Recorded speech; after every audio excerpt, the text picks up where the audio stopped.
Buenas noches, bienvenidos, bienvenidas. Gracias por sintonizar La Ley de la Selva, como cada lunes aquí en la pantalla de C5N. Hoy tengo una entrevista para ustedes especial.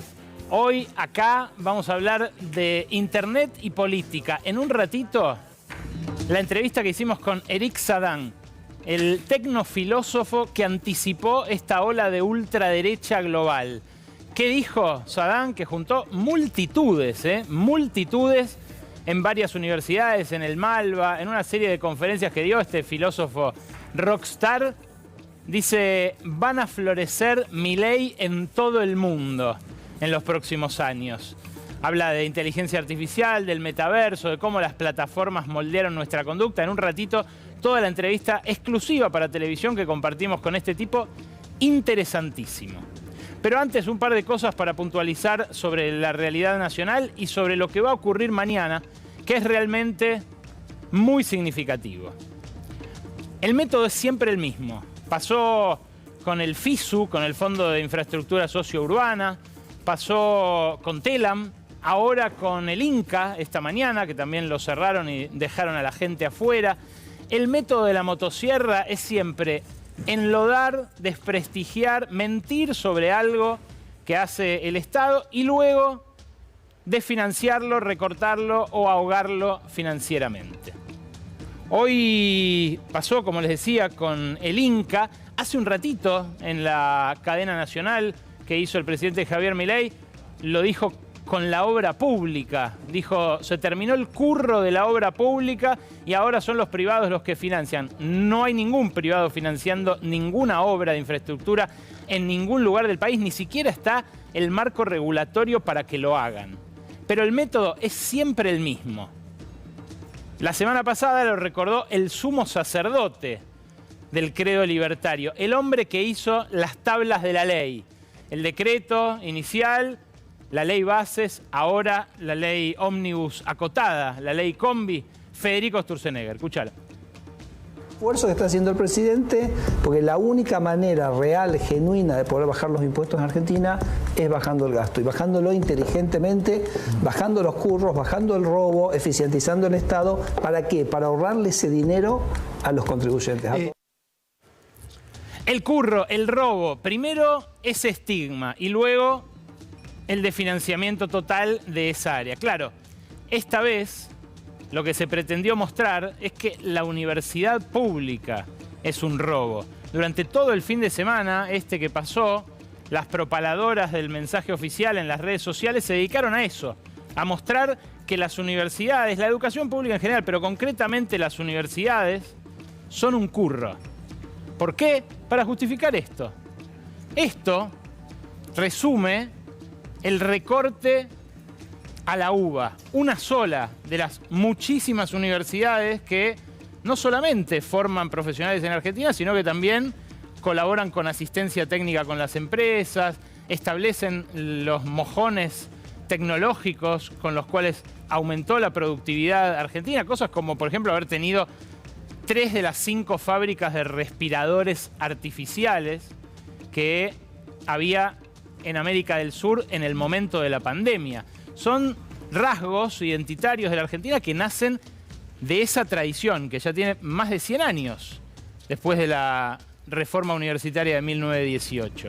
Fíjense ustedes cómo acá está puesto el presupuesto nominal de 2023, el devengado del primer trimestre, lo que debería haber recibido la UBA para mantener su financiamiento, esto es actualizado por inflación, y el presupuesto efectivo devengado en 2024. Ahí, ese blanco es lo que falta. A pesar de los anuncios de la semana pasada para intentar desactivar la marcha de mañana, lo que ocurre es que las partidas están ahí, a la vista de todos. Este es un cuadro que difundió el rectorado de la UBA, que convoca mañana con todos los rectorados del Consejo Interuniversitario Nacional, con todos los gremios docentes, con la CGT, con todas las federaciones estudiantiles. Vamos a ver mañana algo que no se ve desde 2001. Radicales marchando con peronistas, con trotskistas, con comunistas, con socialistas. Va a ser toda la comunidad universitaria, también los que no tienen ninguna bandera política, marchando contra la motosierra. Y claro, cuando uno ve a Sturzenegger decir que le quieren ahorrar plata al contribuyente, lo primero que se pregunta es ¿a qué contribuyente?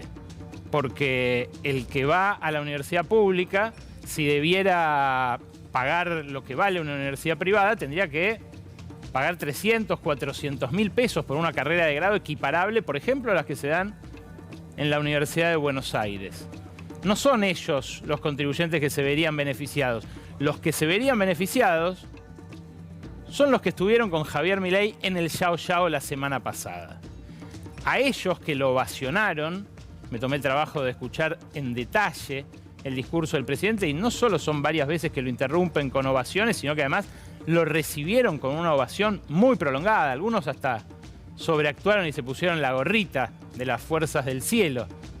Bueno, acá están esos contribuyentes a los cuales les quiere ahorrar plata Federico Sturzenegger. Son ellos los que en su momento se resistieron a que exista la universidad pública, los que se resistieron con el peronismo a que fuera financiada masivamente para que accedieran los hijos de los trabajadores, y fueron también ellos mismos los que coparon los lugares más importantes en la universidad cuando la dictadura vació literalmente de profesores y de cuadros técnicos y profesionales todos los claustros. Por ejemplo, el padre del prócer que cita siempre Javier Milei, Alberto Venegas Lynch padre, que llegó a tomar examen en la carrera de Historia, él daba introducción a la economía, y que en una pregunta de parcial les hacía responder a los alumnos, insisto, primer año de la dictadura. ¿Por qué una huelga es una asociación ilícita? Pregunta de parcial. Bueno, son esos los que por esas dos razones, tanto de bolsillo como de relaciones de poder y de clase, son los que ahora empujan esta motosierra sobre el gasto educativo. Claro, Javier Milei, además, les hizo un mimo y dijo lo siguiente. Cuando ustedes controlan precios, aparece el desabastecimiento. Entonces, ¿cómo contesta la política? Con la ley de desabastecimiento. Es decir, se le van los dólares, entonces ponen controles de capitales. Y entonces el que fuga, digamos, ya es un delincuente. Es un héroe. El que fuga es un héroe. Digo, logró escaparse de la garra del Estado. No, ustedes se ríen, pero digo, yo lo veo así. Digamos, o sea, digo, ¿qué le recomendarías a tu cliente? Digo, yo ahora me pongo el traje de economista. Digo, compra dólares. ¿No? Digo, bueno, digo, eso después se figura como fuga. Y la verdad es que si lo compran en negro, mejor. Porque así no tienen que pagar un montón de impuestos estúpidos que hay. Digo, ¿todo para qué? Para financiar a los que se levantan la manito para, y al que le hace de querusa, digamos, para financiar a esos inútiles. Evasores y fugadores son héroes y universitarios son ladrones. Es todo un manifiesto, toda una definición del modelo de país al cual apunta La Libertad Avanza. Una definición y un manifiesto muy útiles, por otra parte, porque uno a veces pierde la brújula cuando intenta analizar la marcha de este gobierno. Pierde la brújula porque ellos mismos parecen haberla perdido. Arrancaron desregulándolo todo, pero de repente, cuando esa desregulación llevó a que el precio de las prepagas, la cuota de las prepagas, se triplicara en 4 meses, bueno, se dieron cuenta de que hacía falta regular. Recularon y regularon. Pero claro, en ese giro estatista se produjo una interna en el oficialismo. Y por eso digo que hay una discusión sobre la identidad de La Libertad Avanza por estas horas en marcha en el seno del gabinete y en el seno de la mesa chica con la cual toma decisiones el presidente.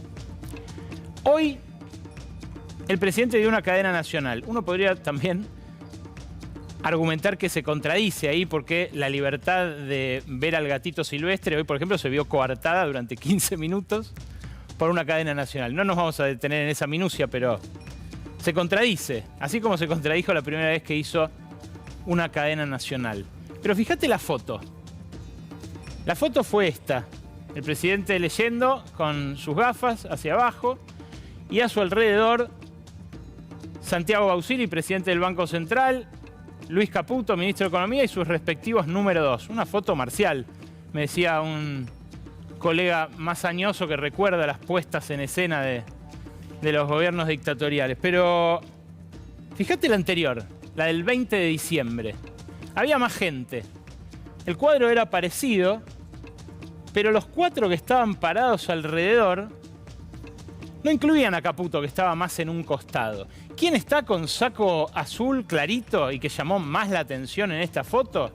Federico Sturzenegger. Fíjate qué interesante que Sturzenegger, el autor, decía, de esas medidas iniciales, el tipo que parece ponerle la impronta al gobierno, se borró. No está más. O por lo menos no está en la foto de hoy de los que administran lo central del poder, la economía. Le hizo un mimo también el mandatario a Luis Caputo, a su ministro de Economía. Dijo, está llevando maravillosamente la situación, está administrando esta crisis heredada. Bueno, de vuelta machacó con lo mismo y lo puso al frente. Muy distinto a cómo lo ubicaba en un inicio. Uno podría ver en esto un duelo ideológico entre el guardián de las tablas de la ley originales y el pragmático, que necesita flexibilidad. Pero por lo bajo parece bastante más mundano. Sturzenegger lo acusa a Caputo de defender a los laboratorios, que subieron los precios de los remedios más todavía que las prepagas sus cuotas, y que representan un costo grande para las prepagas, algo que Sturzenegger se mostró receptivo a por lo menos intentar entender. Caputo no. Caputo vio las encuestas, vio que ahí se estaba desangrando en votos el oficialismo, porque son los mismos, en muchos casos, jubilados de clase media o media alta, que sufrieron una exacción tremenda sobre sus ingresos y que encima tienen que pagar el triple de prepaga.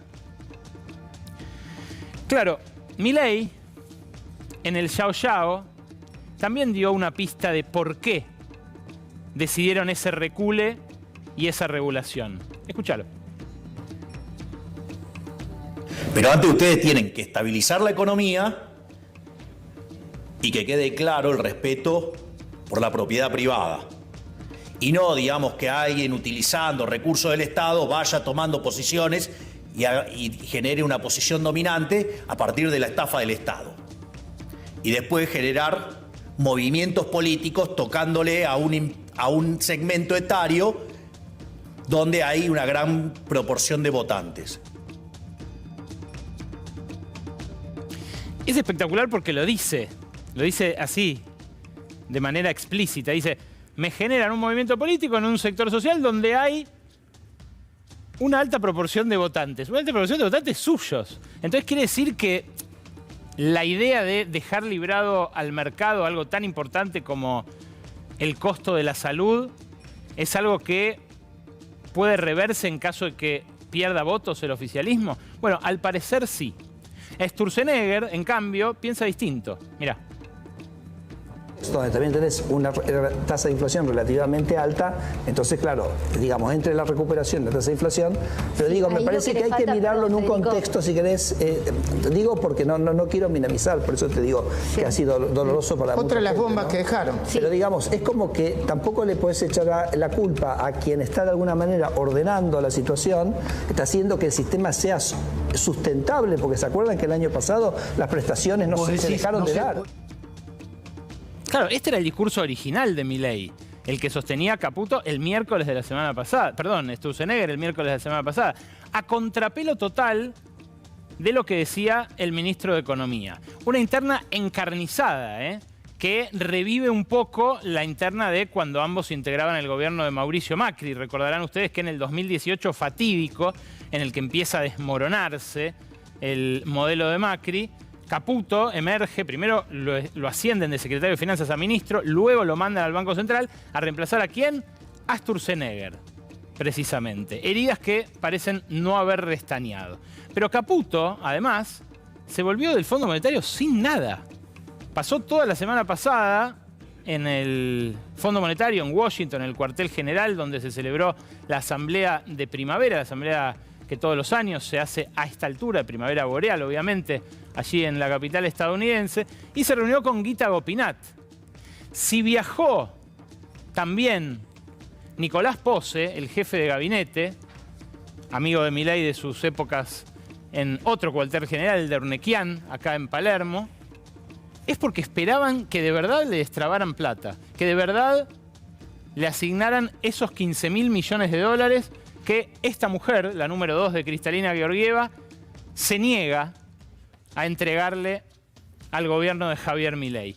¿Por qué fue Posse? Bueno, a poner en valor todas las concesiones que viene haciendo el gobierno de Javier Milei a Estados Unidos, al punto de que el propio Joe Biden se rió de Milei diciendo, da todo sin pedir nada a cambio. Bueno, lo que pide a cambio es que Estados Unidos, que es el accionista principal del Fondo Monetario, habilite ese dinero. Y por ahora la respuesta es que no. Hubo fotos, acá está con Caputo, con toda la delegación, con Bausili, con un Pablo Quirno muy sonriente, no le cabe prácticamente la sonrisa en la cara, pero fue solo eso. Después Caputo en un momento se cruzó con una investigadora argentina que trabaja para el gobierno de Estados Unidos, que lo increpó cuando estaba comprando zapatos. Se ve que hay un tipo de zapatos que no consigue Caputo acá en la Argentina, pero la respuesta que le dio fue igual de airada que la que le dio a la mujer que hoy le dijo algo en la puerta de la Casa Rosada y le respondió con el gesto de fuck you. Está en modo rock and roll el ministro de Economía. Está en un modo que no es el mismo de aquella gestión con Mauricio Macri. Pero hay gente que acompaña a Caputo que se quedó acá mientras él iba infructuosamente a buscar ese dinero, intentando también conseguir dólares. Uno de ellos es Juan Paso, su número 2, el secretario de Industria y Desarrollo Productivo, que viene de ser el encargado de Rapsodia, la casa de ropa que tenía Francisco de Narváez. Tiene también un fondo de inversión en agro, que hay que ver si no lo obliga a excusarse en algunas gestiones que está llevando adelante por encima de Fernando Vilera, el ministro de Agricultura, ahora secretario de Bioeconomía, que en cualquier momento dicen que se va porque está cansado del destrato. Es un tipo muy respetado, Vilera, en el mundo del agro, viene de la academia justamente. Me imagino la vergüenza que sentirá mañana después de haber sido una eminencia en agronomía, cuando todos sus alumnos vayan a marchar en contra del gobierno que integra. Pero Paso, abramos un pequeño paréntesis. Tiene algunas incompatibilidades que recuerdan a aquellas del macrismo originario, el macrismo 1.0. Un gobierno que también integró, él fue funcionario en el gobierno de la ciudad, en varios lugares, y que estaba lleno de gente con departamentos en Estados Unidos, con parte de su patrimonio en compañías offshore. Bueno, el caso de Paso es también ese. Emilia Delfino, en el diario AR, encontró una empresa offshore que tiene Paso con su esposa, que a su vez es propietaria de al menos un departamento en un condominio de Bal Harbour, en Miami. Acá está la constancia de propiedad del registro de propiedad inmueble de Estados Unidos. Bueno, fíjense ustedes, tiene la fecha ahí del año pasado. Ahí está la corporación, se llama Harbour House 1533 Corporation. Y lo que mostró Delfino en el diario AR es que esa sociedad era en 2018 titular de un departamento en la avenida Collins al 10.275, que luego vendió, lo había comprado en 2013. Cuando vendió esta propiedad, se hizo de efectivo, con el cual se compró otra, esta que les digo, en Bal Harbour, en el año 2021. Ahí se pasó a un patrimonio tasado en $376.500. Son los registros públicos, los de Miami, y este condominio, ubicado a pocas cuadras del otro, bueno, tiene tiene una propiedad valuada algo menos que el $1.000.000 en el que estaba valuado la propiedad original. En cualquier caso, es una táctica habitual tener una empresa offshore que a su vez sea propietaria de un inmueble para no figurar como el propietario la propia persona. En este caso, igual Passo tiene que presentar declaraciones juradas porque es funcionario, a diferencia de Sturzenegger, que por ahora no figura en ningún lado. Y lo que dicen en la Oficina Anticorrupción, según constata Delfino, es que todavía no la hizo. Se colgó. Cierro paréntesis sobre Juan Passo. ¿Por qué digo que es importante la tarea que se quedó haciendo acá en Buenos Aires? Bueno, porque el jueves fue al Consejo Agroalimentario Argentino. El Consejo Agroalimentario Argentino reúne a todas las entidades del agro y también algunas entidades técnicas asociadas a las gremiales patronales del agro. Es un polo de poder muy importante que se formó hace algunos pocos años, que conduce Gustavo Idígoras. Desfiló todo el mundo, pasó bastante debajo del radar ese encuentro, pero desfiló desde Miguel Pichetto, por la oposición dialoguista, gobernadores, funcionarios, todos los que se habían quedado acá, de Caputo para abajo, todos pasaron por ahí. Por supuesto, los principales empresarios del sector. Y ahí el pedido que llevó Passo, ¿cuál fue? Liquiden la cosecha. Una cosecha que por las lluvias y por las sequías alternadas de este último mes y pico, en distintos lugares, fue perdiendo rendimiento. Fíjense las proyecciones de la bolsa de cereales, por ejemplo. Estaba prevista una cosecha 2023-24, que es esa naranja, en línea con las mejores de los últimos años. Pero la última proyección, la que salió ayer, es esa, 131 millones de toneladas en total. Todos los granos, por supuesto soja, maíz, trigo, pero también cebada, centeno, todos los que se producen para el mercado interno y para la exportación. ¿Por qué es importante? Bueno, porque obviamente va a ser una cosecha mayor que la catastrófica de la sequía del año pasado, pero va a estar en línea con las más bajas de la última década. Fíjense, 140 hubo en la 2018-2019, 134 en la 2019-2020. No va a ser una cosecha especialmente rendidora. Y además, como venimos contando acá, lo más vendido en Expo Agro fueron los silobolsa, y la ecuación, le dijeron los productores a este hombre, a Juan Passo, no da para volver a sembrar. El tipo de cambio actual, con las retenciones actuales y con los insumos más caros que en el resto de la región, por los que además hay que pagar impuesto país, son una tenaza sobre la ecuación productiva del agro pampeano, que, bueno, obviamente acompañó a este gobierno que no estaba de acuerdo con la forma en la que el gobierno anterior buscaba esa misma liquidación y que ideológicamente además comparte un montón de cosas de las que dice Javier Milei. Empezaron a anunciarse, también con mucha menos cobertura y despliegue que marchas como la de mañana, tractorazos como este, en el Chaco, en lugares donde la producción obviamente no es tan rendidora. Este es el portal Bichos de Campo, uno de los especializados en el sector que mide el pulso al minuto de lo que ocurre en las distintas producciones agrícolas. Bueno, ahí dicen, los cultivos de soja, maíz y algodón han sido casi liquidados y ofrecen rendimientos tan pobres que no llegan a pagar el costo de mover las máquinas para cosecharlos. El ritmo diario de liquidación de soja, me refiero ya ahora sí a la zona núcleo, está ahora, que promediamos abril, ya casi finales de abril, al mismo nivel que febrero. El ritmo diario de febrero habitualmente es mucho menor que el de abril. ¿Por qué? Bueno, porque esta es la época de la cosecha gruesa. ¿Qué pasó esta vez? En febrero liquidaron todo lo que había de remanente de la cosecha anterior y ahora todavía no empiezan a liquidar la nueva. Se dieron cuenta los trabajadores aceiteros porque en las grandes plantas de crushing del río Paraná llega poroto viejo. Ellos se dan cuenta porque hay un poroto más verde, más nuevo, que huele incluso distinto al que estuvo guardado en un silobolsa durante un año. Y se dan cuenta de que la cosecha nueva no aparece. Esto se lo reprochó Passo en ese encuentro el jueves pasado en la bolsa de cereales. ¿Y saben qué le respondieron? que el propio Caputo, en 2018, cuando el dólar valía más o menos 23 pesos, le dijo a las autoridades de este Consejo Agroalimentario, que ya estaba encabezado por el mismo Gustavo Idígoras, necesito que liquiden, por lo menos que liquiden 700 millones de dólares.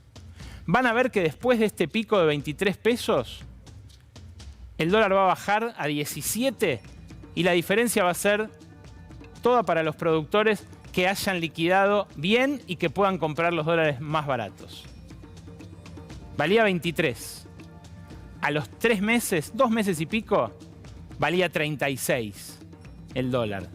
Esos productores que no le hicieron caso entonces a Caputo, tampoco le quieren hacer caso ahora, porque ven venir o una devaluación o una baja de retenciones o alguna ventaja para que ellos entreguen esos dólares que el Fondo Monetario también les está negando.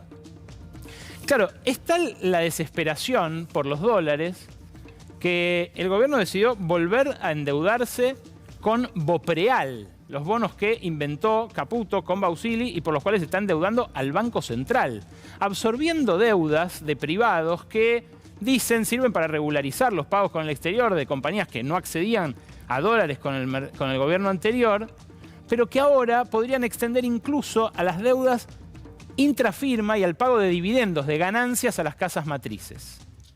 Hoy el rumor recorrió la City en un día de fiesta total. Hoy fue, pero un día de ganancias alocadas, tanto para acciones como para bonos, en la bolsa argentina. ¿Por qué? Bueno, un poco por la euforia de haberlo visto a Milei en el Yao Yao, un poco por la noticia del superávit financiero que hoy hizo el corazón de esta cadena nacional de las 9 de la noche. Pero a la par de esa fiesta salió esta versión, que el gobierno analiza emitir nuevos Bopreal para el pago de dividendos capturados por el cepo. No se sabe bien cuánto es eso. Hasta ahora emitieron 8.000 millones de dólares en deuda con los Bopreal, que algunas empresas compraron en pesos. Esto les permitió absorber, según cálculos de Salvador Vitelli, unos 6 billones de pesos y recaudar más de 500.000 millones de pesos. Ahora van por 3.000 millones de dólares más, adicionales a los 8.000 que ya colocaron. Pero claro, la contrapartida de esto es más endeudamiento. Un endeudamiento que además ahora queda en cabeza del Banco Central. Un Banco Central que les promete no solo los dólares, sino el acceso a esos dólares a quienes compran el bono.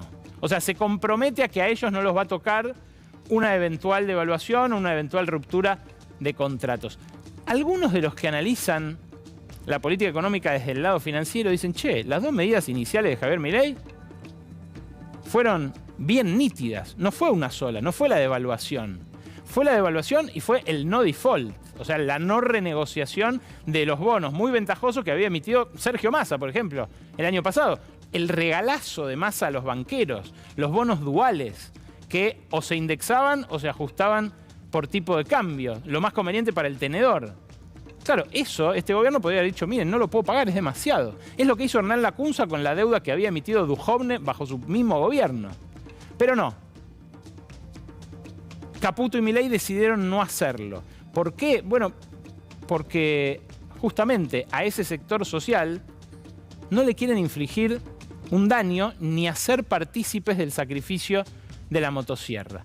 Por supuesto que eso implica un incremento de la deuda brutal. Ahora ponemos lo del fondo. Poneme la de la proporción de la deuda en función del PBI. Este es un cálculo que hizo el MATE, el Mirador de Actividad del Trabajo y la Economía, mis colegas rosarinos que siempre citamos acá. Porque este es un dato que suele salir con mucha demora. Ellos lo que hicieron fue calcular a fin de año pasado, después de la devaluación de Milei, cuánto representa la deuda bruta, toda la deuda denominada en pesos y en dólares como proporción del PBI. En pesos corrientes, una y otra variable. Esto lo que muestra es el salto, un salto descomunal de la deuda. Mirá, es elocuente. Ese salto al 157% del PBI es el que vamos a ver en las cuentas nacionales seguramente hacia mitad de año o hacia septiembre, cuando se conozca el dato agregado, pero es esta la proporción y es un salto realmente descomunal. Como les decía, también el Fondo Monetario es reticente a prestar. ¿Por qué? Bueno, el gráfico que van a ver ahora muestra claramente por qué. El Fondo Monetario sigue muy expuesto a la Argentina, a pesar de que, bueno, ahí está el salto del endeudamiento, cuando Caputo, Macri, Duhovne contrajeron esa deuda. Luego se mantuvo, aumentó por los intereses que se fueron devengando. Todo este declive es cuando Guzmán no acordaba y Alberto Fernández y Cristina no acordaban con el fondo. Caía la deuda porque garpaban con reservas. Pero claro, eso después con la renegociación del propio Guzmán vuelve a aumentar. Y ahora, miren, recibimos casi 45 palos, pagamos un montón, debemos 43. La historia de siempre, ¿no? Intereses, sobretasas por el excesivo endeudamiento de Macri. Tasas de interés que a nivel global se incrementaron muchísimo. El Fondo Monetario no quiere más Lola. Y sabe además que está en un tembladeral, porque a fin de año hay elecciones en Estados Unidos y no hay plata, dicen en la Casa Blanca, para seguir asistiendo a gobiernos que sobreactúan alineamiento, pero que en el fondo no dan mucho a cambio. En ese contexto, esa clase media a la que quiere preservar Caputo, porque ve en las encuestas que se le escapa la simpatía al gobierno en ese sector, esa clase media está pagando un costo inédito. Un costo que puede simbolizarse, mira, en una variable. El consumo de carne. El consumo de carne está en mínimos de los últimos 30 años. El consumo de carne es incluso inferior al de la crisis 2001-2002. 42 kilos por año por habitante en promedio es lo que le dio en marzo al CICRA, al Centro de la Industria de la Carne, el Centro de la Industria Frigorífica. Esa baja de casi el 20% anual es una baja inédita, pero mira toda la serie para atrás. No vas a encontrar ningún dato en estos últimos 10 años, pero estirando la serie para atrás tampoco, tan bajo como ese. Y te podría mencionar también lo que informó la consultora Sentia el viernes, que dijo que en los supermercados, en marzo, volvieron a caer en volúmenes, o sea, en cantidades de productos vendidos, 7,5% interanual las ventas en todas las bocas. Mirá, hoy anunciaron otro boletazo para la semana que viene. A partir del 1 de mayo, el tren sube 50%. Mirá la canasta de servicios públicos, cuánto aumentó desde que Javier Milei asumió. Esto incluye luz, gas, transporte, agua y nada más. Ahí está el total. Fíjate qué es lo que más se incrementa. El transporte. Lo que a una familia le representaba 29 lucas en diciembre, hoy le representa 75 lucas. Lo naranja es el transporte, que pasa de 8 lucas a 40. Lo otro, que aumenta al doble, es la energía eléctrica, lo amarillo. Lo azul es el agua, falta que aumente todavía. Y lo violeta es el gas, que también aumentó este mes y se va a ver en las facturas del mes que viene. Bueno, podrías mostrarlo también como la proporción del sueldo promedio privado que representa esta canasta. Y ahí lo tenés. Esto es lo que se usa para medir la pobreza energética. Era el 6% del sueldo promedio en diciembre, pasó al 10% en enero de 2024, subió al 12% en febrero, bajó al 11% en marzo, porque en marzo frenó el gobierno con los aumentos tarifarios y aplazó el de gas para ahora, pero en abril va a ser superior porque en abril va a computarse la triplicación del precio del gas. Y en mayo viene otro boletazo. Se va a 800 y pico el subte, a 400 el tren, 630 si pagás en efectivo y no tenés la SUBE. Es el costo de un ajuste inédito que Javier Milei decidió depositar en un sector social que le dio su apoyo, que en buena medida mantiene ese apoyo, pero que empieza a flaquear. Un ajuste que mañana va a volver a ser puesto en entredicho, en una movilización por la educación, pero que significa muchas cosas más. Eric Sadin, lo prometido, el tecnofilósofo que anticipó esta ola de la ultraderecha global. Habla primero de cómo ve él nuestra era actual. Escúchalo, es interesantísimo.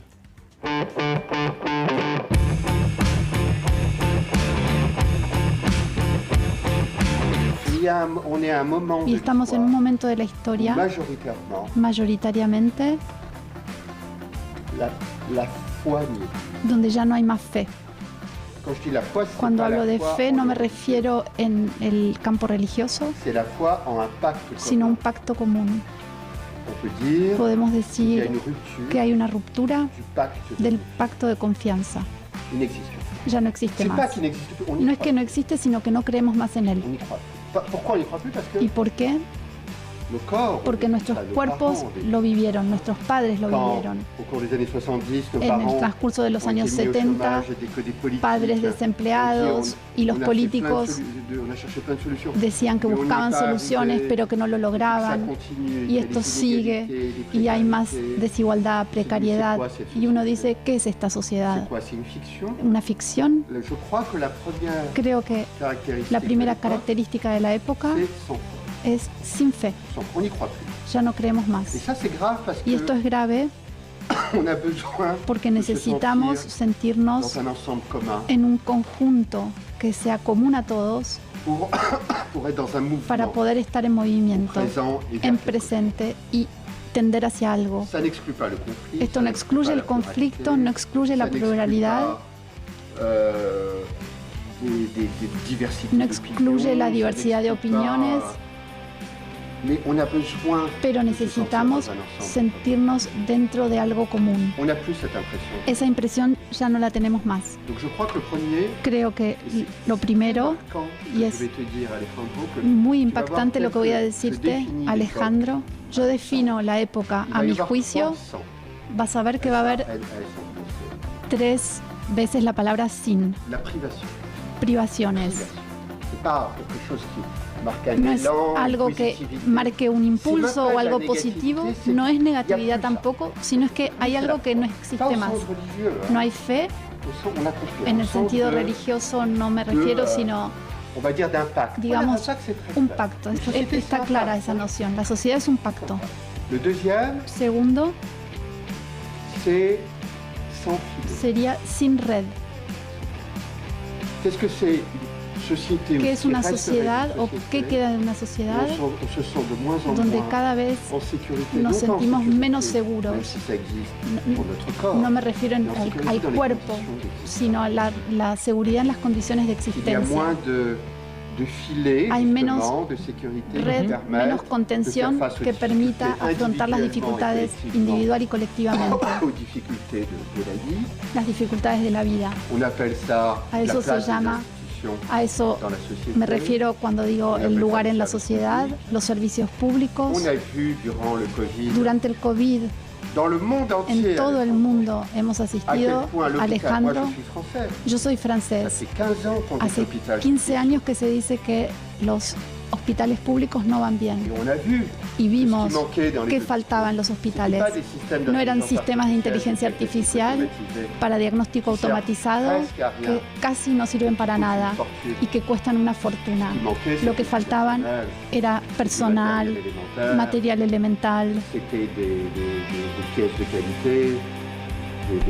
habitaciones de calidad para alojar a los enfermos, enfermeros, la calidad de los tratamientos, respiradores, en fin, eso faltaba.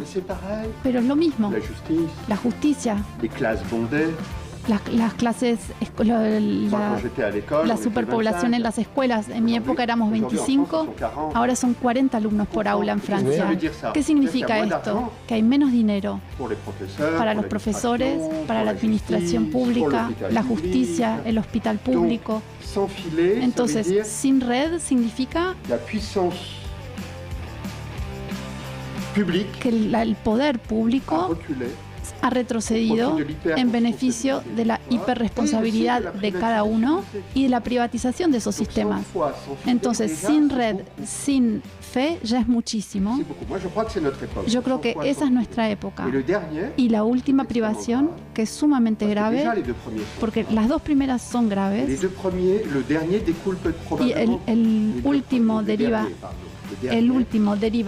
de los dos primeros, y es, creo yo, y pienso que Argentina y Milei expresa esto también con su nombre, su apellido, digamos. Estamos en un país de psicoanalistas acá, ¿no? Sin ley. Sin ley. Te doy un ejemplo, Alejandro. Porque como se dice, creo que en español también se dice así, hay signo de los tiempos. En Francia hace 2 semanas, y hablo de Francia porque esto resuena en todo el mundo. Hay una pareja del sur de Francia que fue detenida por la policía porque superaron la velocidad permitida. Entonces fueron a la comisaría y cuando salieron hicieron un post en Twitter que tuvo millones de vistas. Toda la prensa en Francia habló de este tema. ¿Por qué? Porque hicieron un video en Twitter y dijeron: los policías franceses, un delirio total. Están pagados por los americanos, como toda la administración francesa, así que nosotros no vamos a pagar. No nos sometemos más a la ley de la policía. Y el término que usaron como hashtag fue "yo no contrato". Eso dio la vuelta porque resonaba con el hecho de que la gente no solo no cree, sino que no, se terminó, ya está, no estoy en esa sociedad. Se retiran de la sociedad, exactamente. Así que esas 3 dimensiones, sin fe, sin red, ni ley,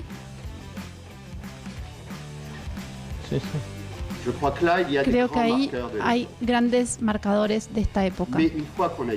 Y una vez que hemos dicho esto, ¿estamos viendo la extensión de los peligros que se vienen? El hecho de que esta situación no es estable va a estar intensificándose todo el tiempo porque todo llama a eso. La fe. No se vuelve a recrear la fe así nomás.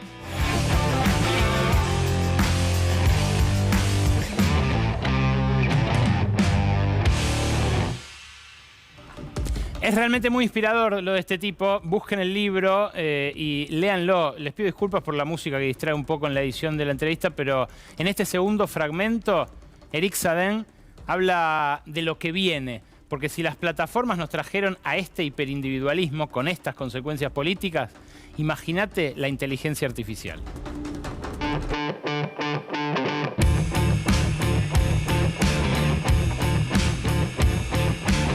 Esa inteligencia artificial generativa, además de tener efectos productivos como por ejemplo dejar gente sin empleo, el metaverso, la inteligencia artificial, todo eso, ¿qué efectos políticos puede tener que usted pueda anticipar ahora, dado que anticipó con mucha claridad lo que iban a generar estas plataformas tanto de expresión como de narcisismo? Sí, puede ser que haya un salto adicional, no solo de la violencia, sino de la expresión política de esa violencia, que es la ultraderecha. Excelente pregunta, Alejandro. Es una cuestión que nos atañe. Y de esto hablé en el Malva ayer. Porque estamos viviendo actualmente, desde fines de 2022, desde la puesta en línea para el público del chat GPT, el advenimiento de la IA generativa. La IA generativa es un nuevo giro en la historia de la inteligencia artificial, y a este giro yo lo llamo, vas a ver que es muy claro, el giro intelectual y creativo de la IA. ¿Qué significa intelectual y creativo? Que vamos a encargarles a los sistemas que realicen tareas que hasta este momento movilizaban nuestras facultades intelectuales y creativas. ¿Vemos la gravedad de esto? Y cuando te hablo de gravedad, voy directo al meollo de la cuestión.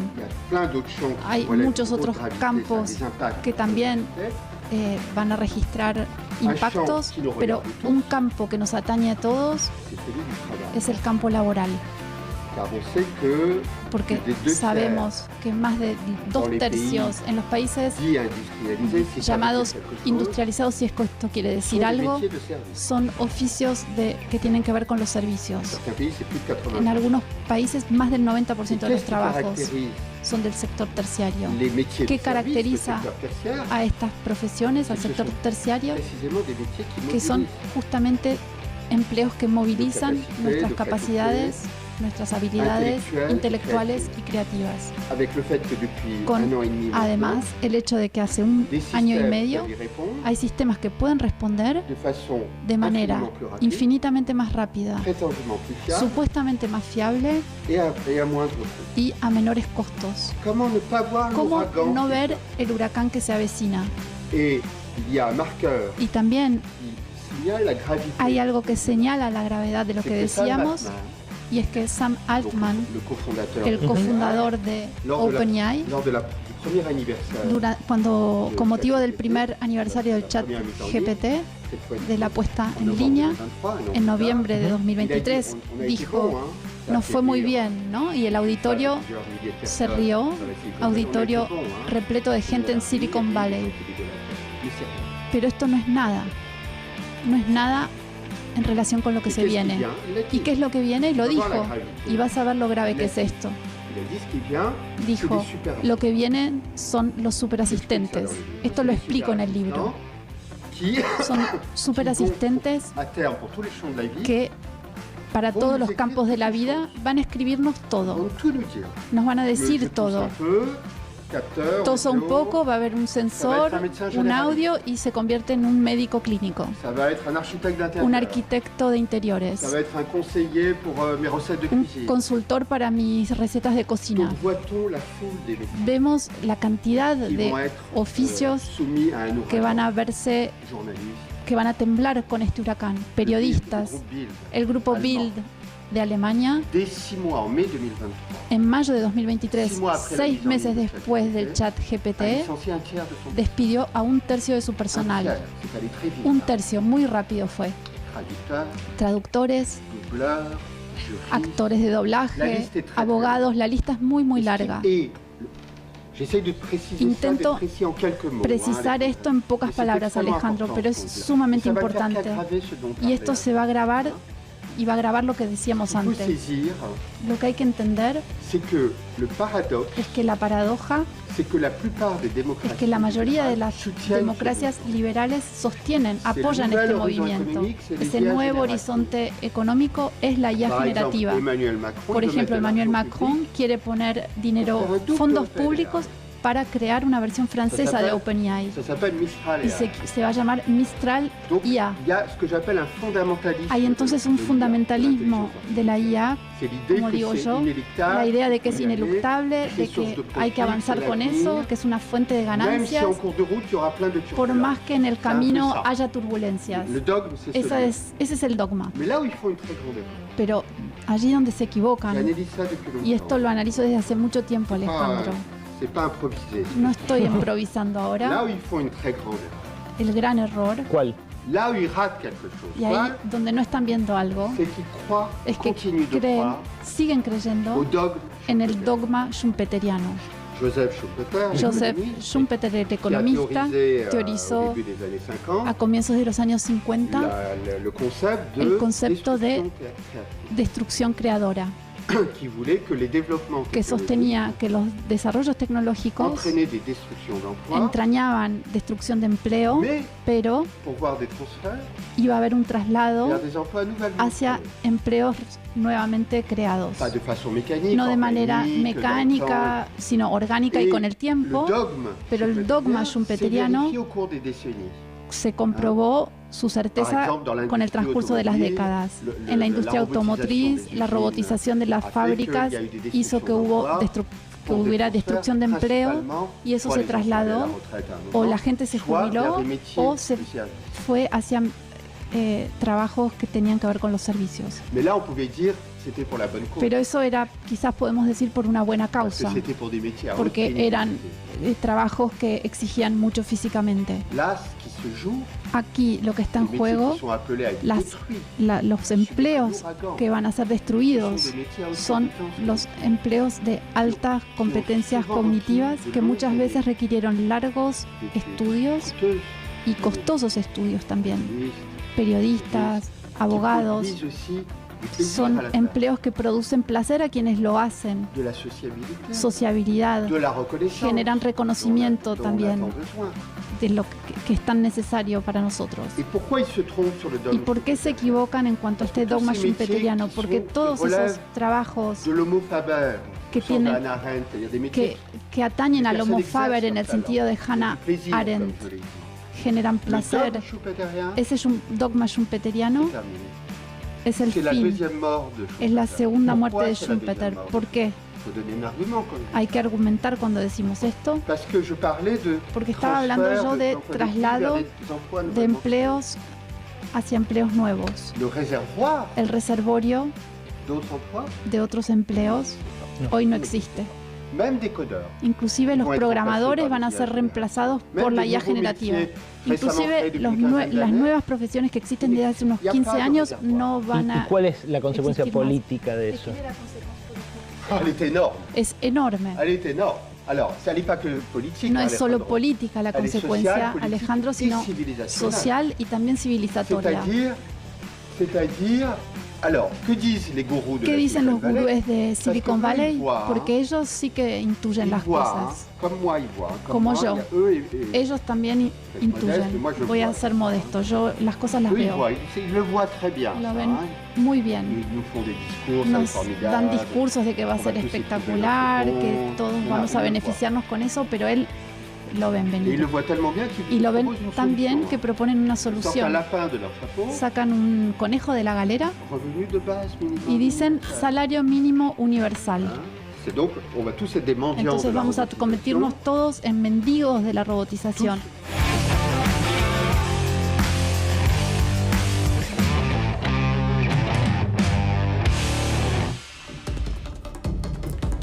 Lo escucharon, ¿no? Queda la última parte, que es donde él traza un horizonte de salida, porque es muy lúgubre lo que ve tanto del presente como del futuro, pero imagina un intersticio a través del cual se puede colar una esperanza. En un ratito la última parte de Eric Sadán, pero también en un ratito Lucía Isikoff con las ambiciones del Carina-menemismo, un entente que se forma entre la Casa Rosada y el Congreso que puede llegar a tener de vuelta a un Menem al tope de una boleta más pronto que tarde.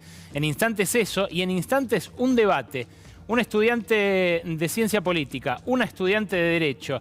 Ella va a la marcha de mañana, él no, y van a decirnos por qué en un ratito acá, en La Ley de la Selva. A las 0:30, La Ley de la Selva. Agustín Valetti estudia ciencia política en la UBA. Victoria Liaskovich estudia derecho en la UBA también. Y ambos tienen sus ideas políticas, militan en distintos espacios. ¿Vos a dónde, Agustín? Buenas noches. Bueno, ¿qué tal, Alejandro? ¿Qué tal, Victoria?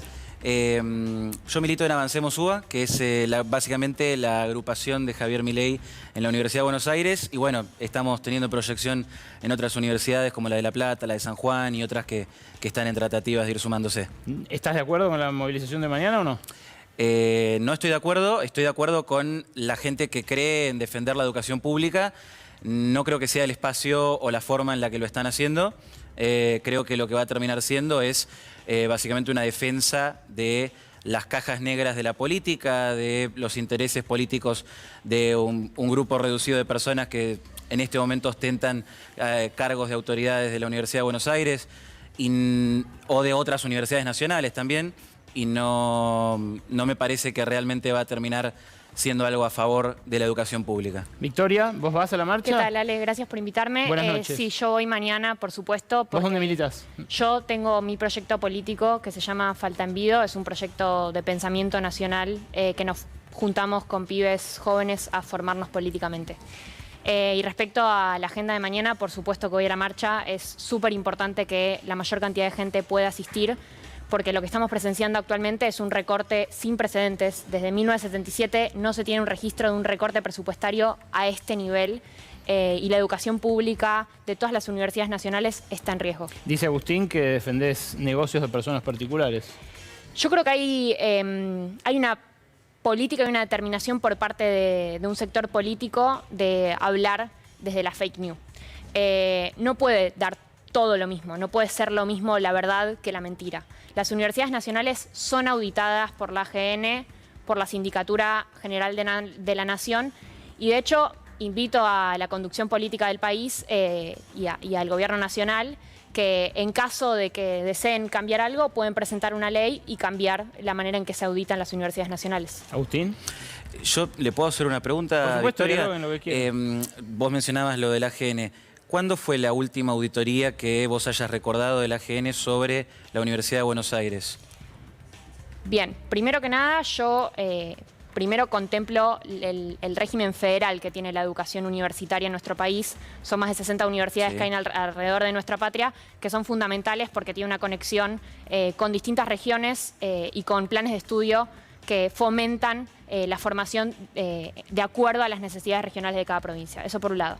Por otro lado, hablando puntualmente de la UBA, que no es puntualmente de mi interés, la AGN lo hace de manera aleatoria. La Auditoría General de la Nación, de hecho, es algo manejado por la oposición. Es decir, que en el gobierno anterior la oposición manejaba la AGN. Y se sortean, entonces tenés todas las universidades nacionales y de esa manera se hacen auditorías generales. De hecho, para todas las personas que nos están viendo, si tienen alguna duda del manejo presupuestario de alguna universidad nacional, en la administración pública, por si no saben, hay un recurso muy simple que es acceso a la información pública, piden algo y se los dan. Pero me parece que nosotros terminamos cayendo en algo muy problemático. ¿Pero cuándo, Vicky? ¿Cuándo? La última fue en 2018. Fue a la Facultad de Psicología y ¿sabes cuándo se publicó? Recién ahora en 2023. Y no está completa y lo que hay habla de un montón de desastres en distintas áreas, sobre todo de infraestructura. No es sorpresa. El gobierno anterior, entre los recortes que hizo al principio el ministro Massa, el que era el principal candidato del entonces oficialismo, recortó el área de educación, 50.000 millones. De eso, 5.000 millones que eran directamente de infraestructura.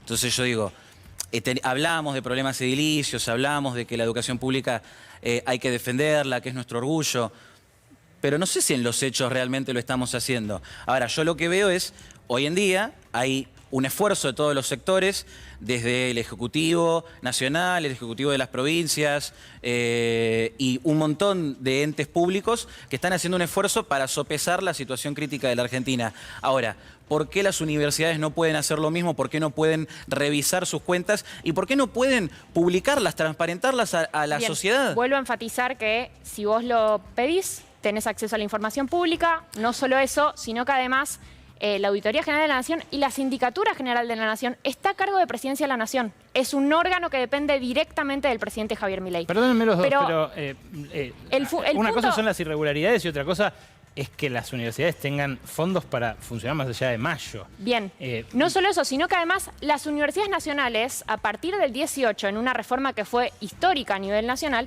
se genera la autonomía universitaria. A partir de la autonomía universitaria es que las universidades se cogobiernan y tienen libertad de cátedra. Es decir, estamos hablando de ideologización, estamos hablando de presupuestos que en teoría son corruptos o son corrompidos por los funcionarios de las universidades. Si algún libertario que nos está mirando tiene información sobre algún delito, lo tiene que informar porque de otra manera es cómplice. Entonces, por un lado tiene una obligación pública con denunciarlo y por otro lado, lo más fundamental para entender es que la educación pública está en riesgo. Nos vivieron diciendo que esto no iba a pasar, que si Javier Milei asumía, esto no iba a suceder, que la educación pública iba a seguir siendo educación pública. Eso está en riesgo. Y sigue sin pasar, porque hacen ahora lo que están haciendo ahora, este show de estar cortando la luz en los pasillos y demás, cuando todo el mundo sabe que se pueda informar y es importante que la gente lo sepa. No se le pueden cortar los servicios públicos esenciales a las universidades nacionales. Es un chiste. Cuando vos ves que le apagan, levanten la térmica y listo. Esto es un chiste. Lo mismo que hacen con las cuentas después que no transparentan y no le muestran a la sociedad. Parafraseando a Javier Milei, no hay plata. Entonces, no hay plata, pero sin embargo para educación sí se le está dando. No se le está dando plata, sí, hay un recorte del 72% en términos reales. Se acaba de publicar por el Ministerio de Capital Humano toda la información bien redactada, bien detallada de cómo se hicieron los pagos a todas las universidades nacionales, en el que básicamente se hizo del 70% de su momento, del otro 70% de ahora. Y esos son gastos de funcionamiento. Ahora, después vos tenés salarios que son por paritarias. Sí, pero lo que vos ves, a ver, ese cuentito que nos estaban contando tanto desde las más altas autoridades de la universidad, de las universidades, para abajo, otros profesores y demás, no era real, no era que Javier Milei venía a desguazar la Universidad de Buenos Aires o las universidades nacionales. ¿Cómo que no, si hay un recorte del 70% en términos reales? No, es importante que la gente entienda que permanentemente este gobierno se piensa que da lo mismo si es verdad o si es mentira lo que dice. No puede dar lo mismo la verdad de la mentira. No hay plata y están recortando a las universidades nacionales en un 70%. Para Javier Milei está bien nombrar a su hermana con 3 millones de pesos de sueldo y está bien comprar aviones dañados de Dinamarca y da lo mismo que los docentes universitarios hayan perdido un 30% de su salario. Da lo mismo que las universidades nacionales hayan perdido un 70% de su presupuesto. Le doy una recomendación al Gobierno Nacional y a los distintos militantes de La Libertad Avanza, que la realidad siempre gana. La única verdad es la realidad. Y cuando la educación pública está en riesgo, la vamos a salir a defender. Y no solo eso, les hago un recordatorio. En el 2001, López Murphy intentó arancelar la universidad. Duró 15 días. Espero que les vaya bien. Está bien, estamos mezclando López Murphy, los aviones, los sueldos de algunos funcionarios. La realidad es que muchas de esas cosas que estás diciendo se desmintieron. Lo de los aviones dañados no es así, están completamente equipados. Es una compra creo que orgullosa para que se haga en un momento en el que está bien que las Fuerzas Armadas tomen otro color. A ver, estamos acostumbrados, tal vez estamos acostumbrados a que en otros gobiernos las cosas se tomen de otra manera y las Fuerzas Armadas sean tiradas para el costado. Ahora se intenta de que, a ver, se le decía, no, este es el anarcocapitalista, nos quiere destruir el Estado. Y sin embargo lo está llenando de vigor, me parece, con este tipo de cosas. Y la voluntad, un recorte del 70% en términos reales? De destruir la educación pública no existe, porque lo que primero hizo el gobierno apenas asumió es pagar octubre, noviembre, diciembre, gastos que no estaban pagados. Para vos el recorte no existe. No está. Para mí lo que hay es una situación... ¿Existe o no existe el recorte? Para mí lo que hay es una situación en la que todos los entes públicos están haciendo un esfuerzo. Y las universidades también pueden hacer su esfuerzo. No apagando la luz y aterrorizando a los estudiantes. Entonces es a los docentes, recortándoles el 30% de su salario. ¿Cuál es el recorte que se hace cuando tu compañera, tu amiga, no sé qué es, está de docente, no sé cómo, porque no tiene título de nada, en una materia en la que se enseña sobre el efecto de las políticas? Es asombroso cómo los libertarios que no aplicó jamás como la única variable de recorte la educación pública. Es asombroso. El resto de las cosas son variables de recorte que se pueden dar y que son aceptables. La educación pública no puede ser una variable de recorte. Son los docentes y son los no docentes, pero no son ellos, no son los funcionarios de las universidades, no son las campañas publicitarias en todos lados de videos, de afiches, de folletería. Todas esas cosas, ¿quién las paga? No les llega la plata a los docentes y a los no docentes. Ay, no puedo pagar la luz, pero sí puedo pagar un folleto en todas las plazas del país. Me fascina, Ale, el nivel de incoherencia que hay, porque se habla de la libertad de expresión, se hablan de Sarmiento, el tipo que dijo que la educación pública era una bandera en nuestro país y dijo que había que cobrarle más a los ricos para sostener la educación pública. No creo que le tengas que explicar de libertad de expresión a Alejandro, que no tuvo que eso, sufrir también de los embates de parte de estas autoridades que también le quisieron ocultar parte de sus investigaciones. Si vos sabes Me parece que yo vine a esta casa justamente porque acá se investiga en serio. ¿Sabes de algún crimen en alguna universidad nacional? ¿Cómo? ¿Sabes de algún crimen en la Universidad Nacional, en alguna universidad nacional? ¿Algún crimen, algún delito, malversación de fondos, corrupción? Está procesado el rector de Chaco, por ejemplo, por malversación de fondos. ¿Cómo le vamos a confiar a ese tipo de gente sobre el presupuesto ¿Estás de la encubriendo nación? algún tipo de crimen? ¿Yo estoy encubriendo? Victoria, me parece que vos tenés que mirar un poquito para dentro de tu partido o de la gente que te rodea, porque me parece que si vos estás empezando a tildar por acá, por allá, para picantear con los pasillos de la corte, me parece que lo que hay una realidad. Hay gente que se está encargando de utilizar las universidades como una caja de curros, como una caja de tongos, como una forma de hacer negociados con sus amigos. Y hay gente que lo ha investigado y ha sido censurada en este país. La clasificación de ideologización que hay, se ha hecho un nivel... Es maravilloso. Yo creo que hay estudiantes que van a ir y van a querer defender la educación pública. Los liberales que no son creo liberales, que lo que estés haciendo es defender la educación pública. Estás defendiendo una casta privilegiada de la universidad. Déjenme hacerles una pregunta final a cada uno porque no tengo más tiempo. Victoria, ¿vos le reconocés a Agustín que el gobierno anterior ajustó también en términos reales las partidas de la educación? Es que, perdón, yo no tengo ningún tipo de problema en decir que si nosotros perdimos fue porque efectivamente cometimos errores en nuestro modo de gobierno y efectivamente una inflación lleva a recortes universitarios. Eso no justifica, porque se pierden términos reales, eso no justifica bajo ningún punto el recorte histórico que se está haciendo por parte del gobierno nacional. Coincido con vos. Del Agustín, congelamiento de masa. No tengo más tiempo. Bueno. Te quiero hacer una aclaración. Yo hice una investigación que efectivamente me valió amenazas y censura, pero mañana voy a ir a la movilización porque me parece más importante que siga existiendo la universidad pública y coincido con Victoria en que el gobierno de Javier Milei las está amenazando de muerte.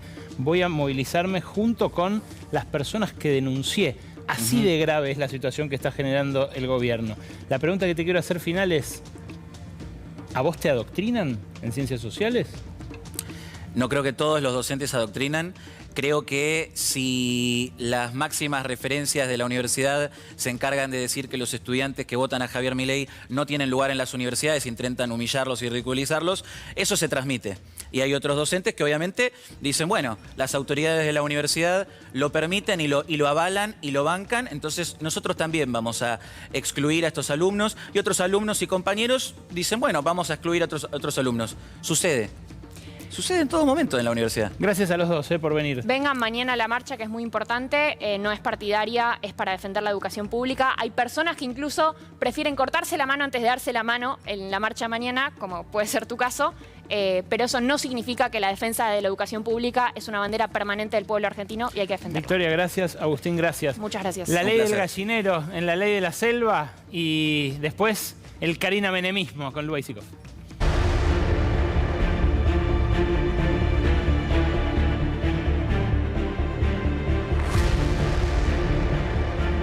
¿Qué es el Karina Menemismo, Lua Isikov? Buenas noches. Buenas noches, Ale. Bueno, es la fase predominante ahora del gobierno de Javier Milei, el nuevo polo de poder, Karina Milei y los Menem. Ahora vamos a ver quiénes son, pero han tomado el control del aparato político del gobierno. Han tomado y se los han dado, se los han cedido. Esto que quede claro porque lo que está sucediendo en términos políticos es que Javier Milei se corre de los temas que no le interesan. Él está enfocado en la economía, en bajar la inflación y en un poco de show, cosas que le gustan al presidente, pero todo lo que va a ser la campaña, todo lo que tiene que ver con el manejo del Congreso, el manejo territorial, el manejo político, fue delegado en manos de Karina Milei, que tiene el soporte de Martín y Lule Menem, ahí apoyando a Karina Milei en sus decisiones y en su expansión territorial.